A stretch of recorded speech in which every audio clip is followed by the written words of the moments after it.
Hey man, you ready to get into the AFC West? Yeah, this the AFC West is a lot of fun. Very competitive division, so I'm looking forward to running through it and seeing what's going on. Yeah, I'm ready to get through like the next 50 days. That's my primary thing right now. So Exactly. this is We Are the Game. I'm Lubin, that's Michael, and we're going to talk about our two biggest questions or the most interesting questions for the AFC West for each team. And so what we want to do is one of these is really obvious. It's like the biggest question for any team. Everyone's going to have seen this a mile away. And then another one is liable to be something more that just intrigues us. And we imagine it probably intrigues more people than just us. So we just want to get into them. So without any ado, here we go. Get us started with the LA Chargers. All right. With the Chargers, the main theme of the Chargers is going to be Chapter 2 for Jim Harbaugh there. And if they're able to now win the West here. So, Harbaugh has come in. They took a team that was a losing team. They had a great season last year in a pretty competitive division. I think they really rained on Bo Nix's parade in a lot of ways there. I think they beat them both times they played them. And I just went from being not competitive at all to very competitive in 1 year. So the question coming up will be, how do they continue that going forward?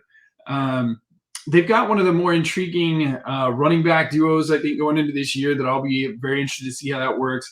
I was looking forward to seeing Amari and Hampton and how he competes and where kind of how he fits in with Najee Harris in their room. Justin Herbert continues to be a great quarterback. We've been talking about quarterbacks and how they all rank, and I'll be interested to see if he can keep up that consistency as we go forward with one of the most exciting, I think, packed wide receiver cores of any team. Ladd is phenomenal. Who doesn't like watching him? I think you just have to be a football fan to enjoy Ladd McConkey. Plus, he's got one of the fun names to say. But with Quentin Johnson and Mike Williams, that's a full house right there. But then Trey Harris, they went and picked up as well in the draft. That should be a really, really fun offense on that side of the ball. It's a lot of tools to hand to a guy like Harbaugh. Yep. So, the question will be, is it enough, and how can they compete and stay competitive with Jim Harbaugh with all these tools coming up? What do you think? How do you see that playing out? Yeah, kind of same. I do like their wide receiver targets and so on, but because it's Jim Harbaugh and my memories of him with the Niners, I'm always going to think, man, it's going to be about his defense and his run game, and then everything else is just gravy. So I've talked to Najim about Amari and Hampton and how excited I am to see him. And I'm not even a Chargers fan, but he will be fun. We'll see about Najee Harris. I guess there was a scare with him back on the 4th of July with the fireworks stuff, but supposedly he is. They said the damage was superficial, so it probably just burned him a little bit or something. And I think in the face though, so that's a scary thing. But sounds like he'll be okay. But quite frankly, I still think if Amarian is what I kind of think I see, he's better than Najee anyway, so he should win the job. But time will tell. But yeah, and then their defense kind of do what they did last year and just be surprisingly dominant. So I'm excited to see them this year. Very efficient on offense. I think Herbert didn't throw, what did he have, like 2 interceptions on the year, I think, or something? It was wild. Wildly efficient. So they should be really fun. What else you got? Yeah, well, you've already alluded to it. The big question on that defense is where are they, or who are they without this guy? Kind of looking back there, obviously he's a guy that every offensive mind has to be accounting for. They have to have a specific game plan for, but he's had struggles being healthy. And for a minute there, he's kind of reminded me of J.J. Watt and where he was, I think, around the time he went to the Cardinals. He's still a big impact, but he's not been the 15 sack kind of guy. And I'll try not to kill his last name. Harbaugh's used really well the linebacker core, and Tui Pelotu leading the charge there with 8.5 sacks last year. That linebacker core put up 20.5 sacks. And I think it goes back to your point about how creative Harbaugh is. He's going to get the best value out of the tools that he has. So I think this is really the question for that defense is, yes, maybe he's not dropping tons of sacks, but where's his leadership and kind of the accountability that the offense has to have to him? How does that shift up the defense? Does that make sense to you? Yeah, I think so. The basic answer of the question is I think we've already seen that basically because of his extended absences, and so I'm not trying to be unkind or anything, but right. I think they'll have to look for that veteran presence, probably from Khalil Mack, who's even more veteran than Bosa, obviously. But but we'll just have to see. So, but yeah, no, it's going to be interesting. And then him with he went to the Jets, right? No, he went to the Bills. Excuse me, somewhere in that division. We'll see what he can do over there. But yeah, for the Chargers, they're going to need to start little by little going young, because they were between him and Khalil Mack. I think the average age between them is like 33 or 34 years old. And having one of those guys on your team is okay. That's fine. Like, have the old vet who's still got a little bit left, but not your entire pass rush. That's just taking a lot of chances. So, but yeah, their defense. It's Jim Harbaugh. He's going to have a great defense, so I'm excited to see it. But let me ask you about the Chiefs. What I really want to ask is not specifically about Travis Kelce, as this image would suggest, but it's really just their offense has been kind of mediocre. I know that's kind of fighting words to say that out there, and with his face, the Swifties are probably going to punch me in the face, but like. It really hasn't been explosive like what we got so used to seeing. I have some little bit of concern after 2 years of Patrick Mahomes having about 27 touchdowns. I have a little bit of concern about, is this post 2022, this too deep safety look all the time? Like, is that messing with the Andy Reid offense? Because some guys got set back. Not Patrick Mahomes, Lamar Jackson, Josh Allen kind of got slowed down for a minute there. A lot of guys had to back off, but they have kind of adjusted. And now we've got Josh Allen and Lamar Jackson and Joe Burrow and Baker Mayfield, and they're all up in the 40s on touchdowns. And they're still down at 27 in Kansas City with one of the greatest offensive minds and maybe the greatest quarterback we've ever seen. And I have some concerns long term. Now, they can answer this somewhat by getting him better weapons around him. And that'll be the big thing here is did they get enough? Rashee Rice, a lot of people are really high on him coming into this year. We'll see what we get. I'm not a big Xavier Worthy believer, but we'll see what we get there. But so as a question, it's not really supposed to be about Travis Kelce. It's more in the offense start to carry their end of the bargain here. Yeah. And that makes a lot of sense. I think with Kansas, because we've talked about this a lot, just like they're obviously a very successful team, but they're really not the extremely high-powered offense. You're not even in that division. But it did remind me, as we were talking a little bit about, Andy Reid as a coach over history. There's been a number of years where I think we both felt like he has a tendency to take his foot off the pedal in games. And I think as the season goes along, some part of me wonders if that's not kind of the Andy Reid high calculating, I only need 17.5 points to win this game. So now we don't, I'm not going to push things. I'm going to keep the team as healthy as I can kind of approach to it. I don't know. I'll be interested to see how that works out. But yeah, I don't know.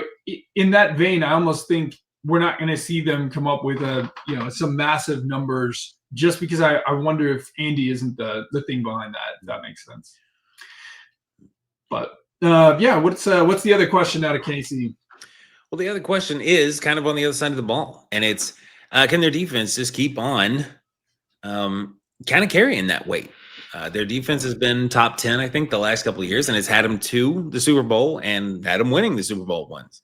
And so it has definitely been, everyone thinks Kansas City, they immediately think Travis Kelce, Patrick Mahomes, maybe not in that order. But it's the defense lately that has been the really excellent, the extremely elite unit. So can they keep this going? That guy on screen right there, like he's the man. Like he's as close as we have to Aaron Donald probably right this second as far as an interior guy goes. I know there's other as soon as I got those words out, I was like, hold on, Myles Garrett exists. Because he's a Brown. Still, He's with the yeah. Browns. I forget that he exists. And I was like, so okay, he's right there. He's pretty close. He's probably closer to Myles Garrett in actual skill level and so on. He's probably closer to that than we give him credit for. But they have just carried them so well the last couple of years. Can they keep that going? Eventually, defenses get old. It happened to the Legion of Boom. It happened even with the Ravens eventually. So yeah. We'll just see how much longer they can go here. But yeah, I think, with the Chiefs, because they're so dominant all the time, the questions with them seem to be, all right, what's going to bring them down? And the answer might be nothing. Yeah. The answer might be yeah, they're really well run, stupid. That's why they keep winning. That could be the absolute answer. Yeah. But are we looking at a potential for, if that defense lets up and it's only the 12th best defense in the country, like how much of an effect is that going to have if the offense can't start picking up the slack? So, yeah, who knows? What do you think? Well, I agree with you. I think that the offenses for the Chargers and the Broncos, and we'll talk about them in a minute, but, I think both of those have gotten significantly better. And so there's really not a lot of room, I think, for error on the defensive side of the ball for Kansas City to stay dominant in that division. So, yeah, I mean, if they can't stay healthy or if they lose a step somewhere in there, I think it makes them very vulnerable kind of going forward. But, yeah, I think that they are obviously elite and they get it done. So, we'll see how they can hold up. And one of the people we'll see if they can hold up against will be the Broncos. And I think the main story there is going to be Bo Nix. And all the things, I don't just mean him uniquely, but all the things around him. What a intriguing thing for Sean Payton, right? Sean Payton has, some very interesting, good, positive relationships with quarterbacks, and he knows how to use them. So it's going to be very interesting to see the development of Bo Nix as he goes into the season with a number of new things coming up for him. How does he mesh and meld with the wide receiver core that's been kind of improved a bit, I think. The inclusion of his new running back core as well. I'd be very interested to see if I would not expect him to fall any, but I think he does the one thing that I would criticize in his usage is that he does run quite a bit. And I think that if he's not careful, he'll try to rely on that. I like it a little bit when it's, hey, let me run because we've got to have this first down and it's a chance to win. I don't like it when it's like, well, there's a little open field, I'll try it. Or let me try to weave through this traffic. That's the stuff where I want him to stay away from. But yeah, I think what does his progression look like this year? Because if he progresses much at all, I think that they are going to really push, especially with the defense side of the ball. They're going to really push both the Chargers and Kansas City in this division. Mm-hmm. I don't think they have any room to stumble. What do you think? Yeah, I mean, I always try to give year two quarterbacks room for the sophomore slump. And it's not a mysterious voodoo curse or anything. It's just the league adjusts to what they do. And so, now Sean Payton and the offensive coordinator, which really is just Sean Payton, I believe, ultimately, they know more now what Bo Nix does well. So do 31 other teams. And so they have the same film or similar film. And so they're going to need to adjust very quickly. And I think at some point this year, maybe in the first half, they're going to get a chance to adjust to the adjustment, if that makes any sense. So the league is going to have said, okay, this is what your offense does well, and this is what we're going to do to counter it. And we're going to see how well they can remedy those problems. So we'll see. I'm excited. I think he's one of my more pleasant surprises coming out of last year. I'm very excited to see what they do this year. So we'll just see. Me too. And I think a big part of his success will be tied to these guys, his backfield. I'm excited to see how they utilize RJ. I think that he's very dynamic, right? He can do a lot of good things.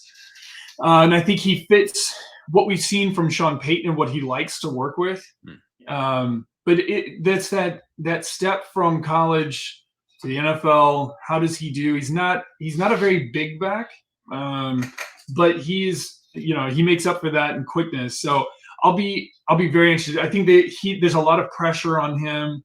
and Dobbins to really show up every week to provide both some protection, but more importantly, I think that go-to outlet for Bo Nix to keep him healthy and keep them moving down the field. So I think that with the offensive line being as strong as it is, I expect to see him come in and make that kind of impact. Maybe not seamlessly, but be productive pretty quickly off the bat.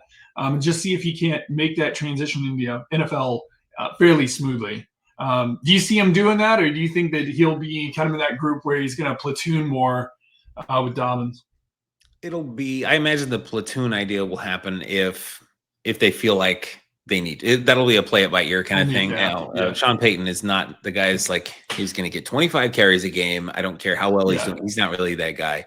I think he knows what getting in a rhythm is, but he's going to go with what's working. So the pressure on him and on the running back position in particular is interesting because I don't think that the team's success is inherently dependent on it, but their level of success is. So like they're going to win 10 games with nobody at running back, pretty much. Like just an average Joe. If they get it figured out and now they've got a 1,400-yard guy, they'll be a top 3 or 4 team in the NFL because they've got a great defense on both sides. Like their secondary is awesome, their pass rush is awesome, their offensive line's good. They don't have the greatest pass catching weaponry in the league, but it's solid. Cortland Sutton's still kind of the man. Bo Nix has surprised everyone. So if they get a running back going, then the AFC West will truly be up for grabs. So that will be one of the more fun things. So, all right. Well, let's get into the Broncos here. Not the Broncos. That's what we just did. Let's get into the Raiders. I can't read. Big glaring question. There's no big surprise here. It's Geno's. The Raiders, this is where quarterbacks go to die, basically. Not literally, they're still alive. I just mean like this is where their careers go to die. So how can he do here? He's coming from Seattle where they had kind of a bad offensive line, but great weaponry. And he's going to the Raiders where they have pretty good offensive line, but meh weaponry. I really like Brock Bowers. Everyone does. Same. But their wide receiver group it would look to be something like a fleet of journeymen. And maybe one of them will step up now that they've got better quarterback play. It's possible. So we'll see. I do think that they're going to rely a lot on their running game. But excuse me, which we'll talk about in a minute. But Geno will, kind of like RJ Harvey in the run game in Denver, he's the big linchpin, obviously, much larger even, to their real success. Can they actually come in year one and contend with these other teams? Still doing it, the Chargers, Broncos, and Chiefs. So that'll be the big question. What do you think about this whole addition there? I think Geno Smith's success in the last however many years he was in Seattle, I think was a surprise to me. Not because I think he's a bad quarterback. I just think he did really well. He excelled in that system. And he really proved that he can be a very productive quarterback. And so him coming over here, I would say I'm riding the high from that. I think that he'll be productive. It's hard to imagine that they will similarly have the kind of success, let's say, that the Chargers had in their kind of turnaround. But that would be fascinating to see. I just don't think they have the same pieces in place. So I think him staying healthy and getting, I think that Janty will be a big part of that, and Bowers. But just keeping him healthy is going to be a very big deal because we've seen what they're like one step below that with their other quarterbacks, and it's not pretty. So keeping him healthy is going to be a big deal. I'll be very interested to see if he can just kind of keep the ship upright and make progress as a team. But well, let's see. The other question I have for them is I don't say more fun, but it's more niche, and it is about Ashton Janty in particular. I think Pete Carroll might run him to death. But not literally again. And it should be a lot of fun for the rest of us to watch him just rack up numbers. I think he could challenge some rookie records. I don't know that he'll we may have talked about this in weeks ago. But I'm not sure that he's going to challenge Eric Dickerson's rookie record. I think he had like 1,800 yards. Yeah. And I don't know that he's going to challenge that. But man, this guy, he is a bulk carry guy and has been through college. Assuming the NFL is not moving too fast for him, I think Pete Carroll's going to really run him a lot. So people are super excited for his possibilities. So that'll be a big part, as we talked about with the quarterback. That'll be a big part of their success. If they can get the pass game to stabilize a bit, and for Geno to just get more out of it than guys like Aiden O'Connell and Gardner Minshew were, which is not the biggest stretch. Right. Plus, they can get a great running game. Suddenly that team's at least solid. Now, again, they might be in the best division in football or one of the top 2 or 3, but if they can do that, it'll give them a shot. It'll give them a shot to be really relevant. So either way, I do like what they're building. But what do you think? Can he think he's going to break some records, or? I don't know. I think you just outlined the part I was thinking, which is, I do think that the offensive line for the Raiders in this division, which is a division of really good offensive lines, I think overall, is considerably a step lower. And so I think the need for them to spread the ball around to, their wide receiver core has got to be engaged for sure. If all they've got is Bowers and Yancey working at all, defenses are going to adjust to that, I think, pretty quick. Bowers will still get some flashy numbers, which is great.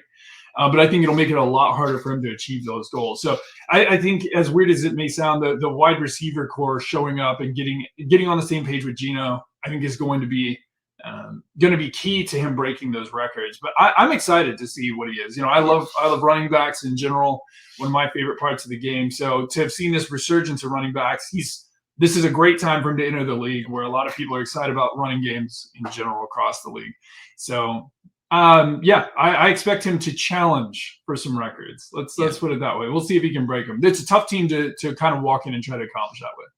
Yeah, I mean, between 2 of the teams here and the Chargers with Amari and Hampton, I feel like there's a solid shot that some of those records might really get challenged and approached. So we'll see. 1,800 yards is a huge number, though. It's a huge number. Yeah, we'll see. But that should pretty much wrap up our not only our AFC West, but our actual AFC big questions. We're going to get into NFC next week. We'll go to NFC North and start back over. They're always fun to get into, and I'm actually pretty excited about that one too. So until then, I would really appreciate anyone who's willing to give us a like and a subscribe. We're trying to get to 100 by the start of the season. It's coming up. I cannot wait for the start of the season. But regardless, hope you'll join us again. We'll see you all next week.